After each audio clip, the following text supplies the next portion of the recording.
حضرت معاذ بن جبل رضی اللہ تعالی عنہ، یہ معروف واقعہ ہے کہ جب آقا علیہ الصلوۃ والسلام ان کو یمن کا قاضی بنا کر بھیج رہے تھے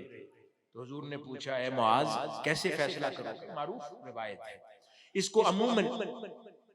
اسلامک لا کی بحث میں تو اس کو سمجھتے ہیں کہ اسلام کے اور شریعت کے بنیادی مصادر کون سے ہیں، لیکن اس کے اندر ایک ادب ہے،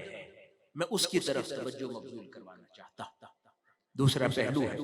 پوچھا کہ معاذ فیصلہ کیسے کرو گے؟ عرض کیا یا رسول اللہ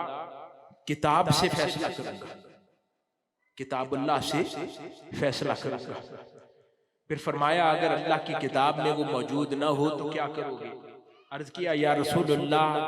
پھر آپ کے نقش قدم دیکھوں گا، پھر آپ کے نقوش قدم فالو کروں گا، یعنی کہا کہ پھر سنت دیکھوں گا۔ پوچھا اگر سنت میں بھی نہ ملے تو پھر کیا کرو گے؟ پھر اپنی رائے پر جاؤں گا۔ یعنی اس کو مصادر کی طرف تو اس سے مصادر تو ہم اخذ کرتے ہیں اسلام کے، لیکن اس کے اندر جو خاص ادب کا پہلو، اس پر جب یہ سن لیا آقا علیہ الصلوۃ والسلام نے فرمایا اللہ کا شکر ہے جس نے اللہ کے رسول کو قاصد بنایا اور تمہیں توفیق بخشی اس فہم کی، یعنی اس میں ادب دے دیا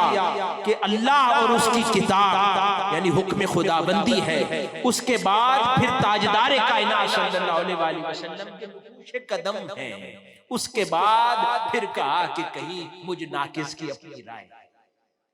یعنی حضور کے سنت کو، حضور کے فرمان کو، حضور کی تعلیمات کو اپنی رائے پر مقدم جاننا، یہ دوسرا پہلو ہے مدنی معاشرے کے قیام کا،